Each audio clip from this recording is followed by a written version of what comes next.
अस्सलाम वालेकुम। 9th class, आज हम स्टार्ट करेंगे अपना लेक्चर नंबर 21 जो कि यूनिट नंबर 5 का टॉपिक है significance of meiosis, page number 100। Kindly अपनी बुक्स अपने सामने रख लें, ठीक है, ताकि आपको क्लियर तरीके से पता चल जाए कि हम कौन सा टॉपिक पढ़ने जा रहे हैं। कल हमने मियोसिस के बारे में देखा था कि मियोसिस क्या होता है। मियोसिस 2 के बारे में कल हमने डिटेल में देखा था और मियोसिस 1 का कुछ पार्ट हमारा रहता था, ठीक है। अब हमने देखना है कि मियोसिस के फ़ायदे क्या होते हैं, तो 1 बाय 1 हम स्टार्ट लेते हैं। अब इस सिग्निफिकेंस के साथ साथ कुछ एरर्स भी आएंगे हमारे पास, तो स्टार्ट में पहले हम सिग्निफिकेंस देखते हैं। सिग्निफिकेंस जो है मियोसिस की रिप्रोडक्शन और इनहेरिटेंस, विरासत, यानी कि वो सारे कैरेक्टर्स बेसिकली जो आते हैं पेरेंट्स ऑफ के अंदर, या कितनी खुसूसियात आ रही हैं, ये इनहेरिटेंस होती है, विरासत होती है। तो जो मियोसिस की सिग्निफिकेंस है वो कहाँ पे है? पहली तो रिप्रोडक्शन में, ठीक है, और दूसरी इनहेरिटेंस में, ठीक है। तो इसको फर्स्ट टाइम डिस्क्राइब किया था 1890 में एक जर्मन बायोलॉजिस्ट थे, ऑगस्ट वेस्टमैन। इसने क्या कहा था? He pointed out that meiosis were necessary not only to maintain the number of chromosome, ये जस्ट क्रोमोसोम के नंबर को मेंटेन नहीं करते, ठीक है। डिप्लॉइड जो है क्रोमोसोम वो हैप्लॉइड में कन्वर्ट होकर नंबर को मेंटेन नहीं करता। इसके साथ साथ ये जनरेशन्स में वेरिएशंस भी लेके आता है, ठीक है। जो बच्चे अपने पेरेंट्स की तरह क्यों नहीं नज़र आते? जेनेटिक वेरिएबिलिटी की वजह से जो तब्दीलियाँ आती हैं जीन्स में, वो भी किस वजह से आती हैं? मियोसिस की वजह से आती हैं, ठीक है। और ये प्रोकैरियोट्स में नहीं होता, उसमें जस्ट एसेक्सुअल रिप्रोडक्शन होती है। अब यहाँ पे पहला पॉइंट आ जाता है maintenance of the chromosome number in next generation. हमने माइटोसिस में भी देखा था मेंटेनेंस ऑफ क्रोमोसोम, ठीक है। यहाँ पे भी हम वही चीज़ देखने जा रहे हैं, लेकिन ये नेक्स्ट जनरेशन्स के अंदर है। वो एक ही जनरेशन के अंदर जो है वो इन्फॉर्मेशन को कंट्रोल करता है और नंबर ऑफ क्रोमोसोम्स को, लेकिन ये आगे जितनी भी जनरेशन हमारी चलती हैं उन जनरेशन्स में ये वाले क्रोमोसोम आगे चलते जाते हैं। तो स्टार्ट लेते हैं। मियोसिस जो है वो सेक्सुअल रिप्रोडक्शन के लिए बहुत ज़्यादा ज़रूरी है, क्योंकि ह्यूमन में एक डिप्लॉयड जो मदर है, मदर के पास होता है एक्स, ठीक है। एक्स, 2 एक्स होते हैं मदर के पास, और जब वो मियोसिस करता है तो उसकी वो एक्स जो है वो हैप्लॉइड में कन्वर्ट हो जाते हैं, यानी कि एक एक्स और दूसरा एक्स। और जब वही एक एक्स किसी वाई के साथ मेट करता है, ठीक है। अब जो है, अब आपको पता है कि मेल के पास जो है वो एक्स और वाई दोनों होते हैं, ठीक है। तो जब भी किसी एक्स या किसी वाई के साथ वो मेट करता है तो उससे क्या बनता है? जब वो यूनाइट होता है तो उसके पास क्या बनता है? डिप्लॉइड ज़ाइगोट, यानी कि एक जो है हमारे पास आ जाता है सेल मेल की तरफ से और एक फीमेल की तरफ से। जब वो डिप्लॉइड सेल हो जाता है तो वो क्या बन जाता है? ज़ाइगोट बन जाता है, ठीक है। जो क्या करता है? माइटोसिस करता है। और उसके बाद आपने माइटोसिस की सिग्निफिकेंस में देखा था डेवलपमेंट एंड ग्रोथ। तो डेवलपमेंट में माइटोसिस हेल्प करता है, जो डेवलपमेंट होती है बिफोर बर्थ, ठीक है। उसमें भी सेल के नंबर को इंक्रीज़ करना किसका काम है? माइटोसिस का। और इससे एक नया डिप्लॉइड ह्यूमन बन जाता है जिसके अंदर 2 क्रोमोसोम्स मौजूद होते हैं, ठीक है। डिप्लॉइड गैमीट्स बेसिकली मौजूद होते हैं, ठीक है। अब यहाँ पे देखें तो जो हैप्लॉइड है हमारे पास फंजाई, ठीक है, और प्रोटोजोआ वो भी हैप्लॉइड हैं, तो हैप्लॉइड ही गैमीट्स प्रोड्यूस करते हैं माइटोसिस के रिजल्ट में। इसी तरह प्लांट्स क्या शो करते हैं? Alternation of generation. सेल जो होते हैं उसके अंदर क्या होता है? प्लांट के सेल के अंदर डिप्लॉइड स्पोरोफाइट जनरेशन होती है, स्पोर्स बनते हैं, ठीक है, जो क्या करते हैं? मियोसिस, और उनके स्पोर्स भी हैप्लॉइड हो जाते हैं, ठीक है। जब वो ग्रो करते हैं हैप्लॉइड गैमीटोफाइट बनता है उससे, यानी कि गैमीट्स बनते हैं। और जब वो गैमीटोफाइट जनरेशन हैप्लॉइड गैमीट्स में जब माइटोसिस होती है तो एक सेल जब खुद को 2 में डिवाइड करता है और वो गैमीट्स जब मिलते हैं तो क्या बन जाता है? Diploid zygote. तो वो ज़ाइगोट जब दोबारा से माइटोसिस करेगा तो क्या बन जाएगा? एक डिप्लॉइड स्पोरोफाइट बन जाएगा। ये आ जाता है हमारे पास अल्टरनेशन ऑफ जनरेशन की, कैसे स्पोरोफाइट से कोई गैमीटोफाइट बनता है। सेकंड आ जाता है production of variation in next generation, ठीक है, कि the chromosome pair of each parent undergo, जो हमारे पास क्रोमोसोम का पेयर हमने देखा था प्रोसेस 1 में, उसमें क्या होती है? क्रॉसिंग ओवर होती है, ठीक है। तो जो डॉटर सेल्स बनते हैं उनके अंदर क्या आ जाती हैं? वेरिएशंस आ जाती हैं।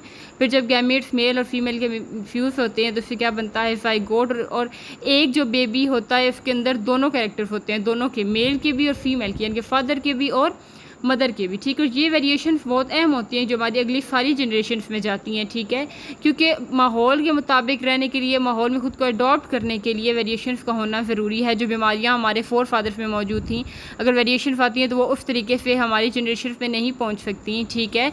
तो ये चीज़ आ जाती है कि वो कभी एक फादर के अंदर आती है, मदर के अंदर ट्रांसमिट नहीं हो रही, तो ये एक केस आ जाते हैं बेसिकली वेरिएशंस की वजह से, केस से बीमारियां नहीं फैलती। जैसे कि हम देखें डायबिटीज़ की, तो ये माँ की तरफ से बीमारी फैलती है। अगर एक औरत है जिसकी बेटियां हैं जस्ट, तो उसकी बेटियों की जितने भी बच्चे होंगे उनके अंदर वो शुगर की बीमारी हो सकती है, लेकिन उसके बेटों में नहीं होती।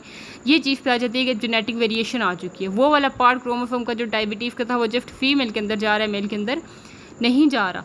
अब यहाँ पे देखिए तो मियोसिस के अंदर कुछ एरर्स भी आ जाते हैं, कुछ नुकसान भी होते हैं, ठीक है। एनाफेज 1 में हमने देखा था कि क्रोमोसोम सेपरेट होते हैं, ठीक है, और पूरा पूरा क्रोमोसोम चला जाता है पोल पे। लेकिन एनाफेज 2 में क्या होता है कि क्रोमोसोम की सिस्टर क्रोमेटिड्स जो थी वो सेपरेट होती हैं, अपने पोल्स में जाती है, उसको हम क्या कहते हैं डिसजंक्शन, यानी कि अलग हो जाना। लेकिन अगर ये सेपरेशन नॉर्मल ना हो तो इसे क्या कहते हैं नॉन डिसजंक्शन कहते हैं। इस रिजल्ट में क्या होता है कभी सिस्टर क्रोमेटिड्स अगर एक तरफ जा रही हैं दूसरी तरफ भी जा रही हैं तो अगर नॉन डिसजंक्शन हो जाएगी तो एक तरफ 5 और एक तरफ 3 भी हो सकती है। इसमें क्या होता है कि जो गैमेट्स बनते हैं वो नॉर्मल नहीं होते, ठीक है। कभी एक ज़्यादा चलेगा तो 47 हो जाते हैं। आपको पता है कि नॉर्मल जो क्रोमोसोम्स होते हैं वो 23 पेयर मीन के 46 क्रोमोसोम होते हैं ह्यूमन बींग के अंदर, और कभी वो कम भी हो जाते हैं और कभी ज़्यादा भी। और अगर कम भी होंगे या ज़्यादा भी तो उससे जो है वो मुख्तलिफ़ तरह की डिजीज़ कॉज हो सकती है, मुख्तलिफ़ तरह की डिफेक्ट, मुख्तलिफ़ तरह के सिंड्रोम्स हो सकते हैं।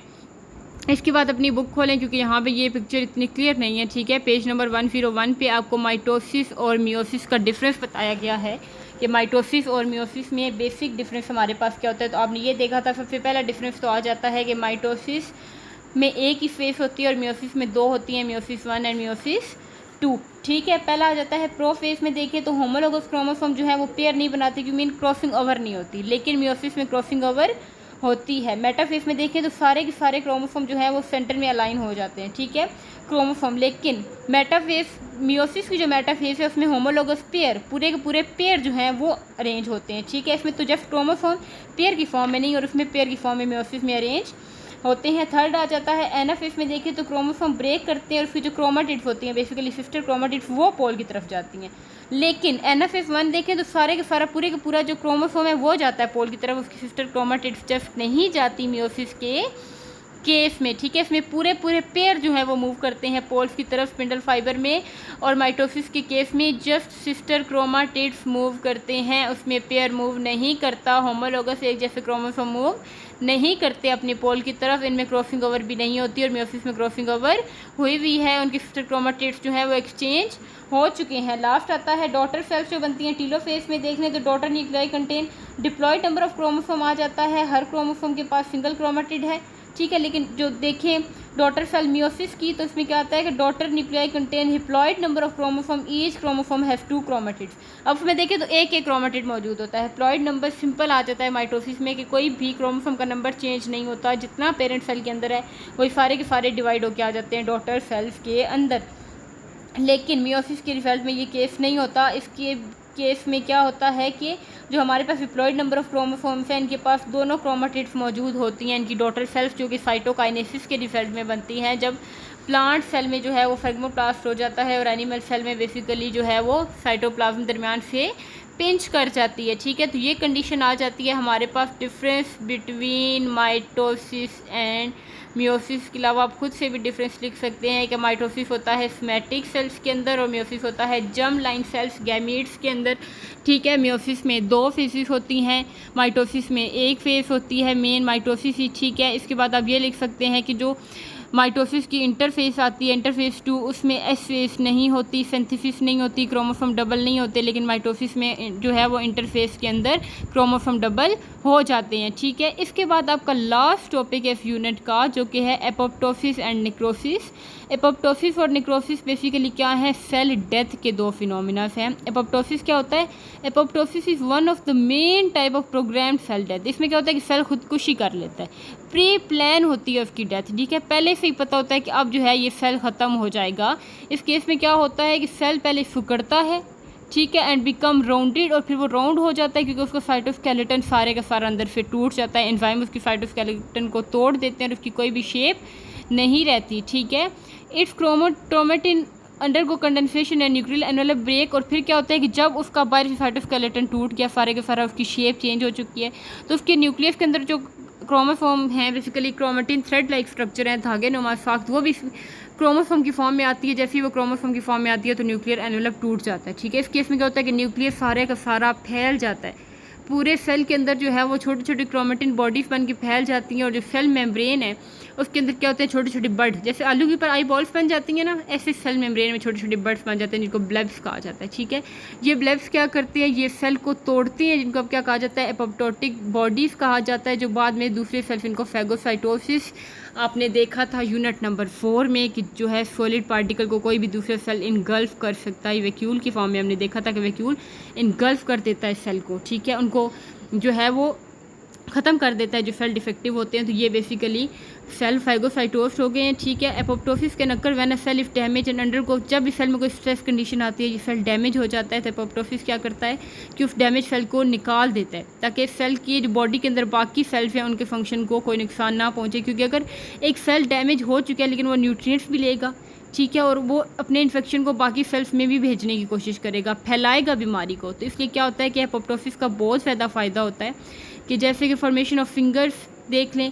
अब जब हमारी उंगलियां बन रही हैं, the cell between them undergo, अब जो हमारी उंगलियां बनी हैं, ठीक है, ये उंगलियां सारी 5 की 5 उंगलियों के बीच में डिफरेंस होता है। ठीक है, फासला है ना हमारी उंगलियों के बीच में, और जो डिजिट्स हैं बेसिकली, ठीक है, तो अगर इनके बीच में भी सेल हो तो ये जुड़ी हुई हो सारी की सारी उंगलियां, तो इमेजिन करें कैसी लगी हैं। तो इनके बीच में क्या होता है कि सेल के बीच में एपोप्टोसिस होता है, सेल सारे के सारे ख़त्म हो जाते हैं, तो हमारी उंगलियों के डिजिट्स वाज़े हो जाते हैं। तो ये क्या होता है, एपोप्टोसिस होता है हमारे पास। सेकंड आता है नेक्रोसिस। ठीक है, इसमें क्या होता है कि नेक्रोसिस होता है एक्सीडेंटल, ये हादसाती मौत होती है सेल की। इसमें सेल को जानबूझ के नहीं मारा जाता, ठीक है, खुदकुशी नहीं होती सेल की।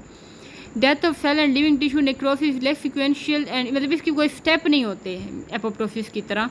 देर आर मैनी, इस नेक्रोसिस की बहुत सी कॉजेज हो सकती हैं। कोई इंजरी हो जाए, कोई इन्फेक्शन हो जाए किसी भी बॉडी के अंदर, ऑर्गेनिज्म की बॉडी के अंदर, कैंसर हो जाए, ये नेक्रोसिस जो है वो अक्कर हो सकता है जब भी सेल इज गिविंग हाइपोक्सिक, जब ऑक्सीजन उसको प्रॉपर तरीके से नहीं मिलती तो सेल में, इस केस में भी क्या होता है कि नेक्रोसिस हो जाती है और सेल डाई कर जाता है। नेक्रोसिस के दौरान क्या होता है, there is a relief of special enzyme, lysozymes बनते हैं जो क्या करते हैं, इन सारे के सारे जो सेल अब डैमेज हो चुका है इसकी सेलुलर कंपोनेंट्स को ख़त्म कर देते हैं। ठीक है, break cellular component and may also relieve outside cell to break surrounding cells. ठीक है, cell that die by necrosis may also relieve harmful chemical that damage other cells. तो नेक्रोसिस के रिजल्ट में ये भी होता है कि बाकी सारे सेल्स के डैमेज होने का भी खतरा होता है, क्योंकि ये केमिकल्स को रिलीज करता है, तो लाइसोसोमल एंजाइम्स इनको ब्रेक कर देते हैं।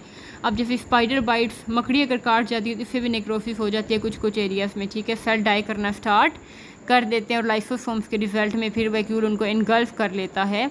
इस तरह नेक्रोसिस जो होती है वो कैसे में be due to lack of proper care, अगर कहीं ज़ख्म हो जाता है और वो ज़ख्म ठीक नहीं होता काफ़ी अरसे तक, तो उस पार्ट में भी जितने सेल मौजूद होते हैं वो आहिस्ता आहिस्ता डाई करना स्टार्ट कर देते हैं और वो ज़ख्म मज़ीद बढ़ता ही जाता है, क्योंकि वहाँ से वो सेल ख़त्म हो चुके हैं। तो ये दो कंडीशंस आ जाती हैं, एपोप्टोसिस एंड नेक्रोसिस। ठीक है, तो इस यूनिट में हमने इंटरफेस, माइटोसिस, मियोसिस दोनों की सिग्निफिकेंस देख ली। ठीक है, देन हमने डिफरेंस देखा, फिर हमने एपोप्टोसिस के बारे में देखा जो कि एक प्री प्रोग्राम्ड डेथ होती है। ठीक है, सेल को जानबूझ के जो है वो ख़त्म किया जाता है। दूसरा नेक्रोसिस हमने देखा एक्सीडेंटल डेथ सेल की। ये सारे के सारे दो यूनिट आपके थे सेल एंड टिश्यूज़। अब नेक्स्ट चैप्टर आपका एंजाइम्स का आएगा जो कि कल इंशाल्लाह स्टार्ट होगा, और जो है यहाँ तक आपकी यूनिट 4 और 5 को मिला के टोटल 21 लेक्चर्स बनते हैं आपकी। अगर किसी को कोई लेक्चर मिसिंग है तो वो यूट्यूब पे चैनल है, उसके लिंक से जाके वो सर्च करके देख सकता है। टोटल 21 लेक्चर हैं यूनिट नंबर 4 एंड 5 के। Thank you so much.